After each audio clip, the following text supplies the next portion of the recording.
ओम नमः शिवाय. हर हर महादेव.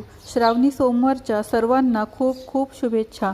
हे आहे महादेवांच्या आवडते गोकर्णाचे फूल आणि हे आहे महादेवांच्या आवडते बेलपत्र. महादेवांना असे 3 पान असलेले बेलपत्र वाहण्याची प्रथा आहे. सगळ्यात आधी आपण गणपती बाप्पाची पूजा करूया, कारण गणपती बाप्पा हे प्रथम पूज्य आहेत. ओम गणपतये नमः. त्यानंतर आपण महादेवांची बेलपत्र वाहून पूजा करूया. ओम नमः शिवाय. ओम नमः शिवाय. ओम नमः शिवाय.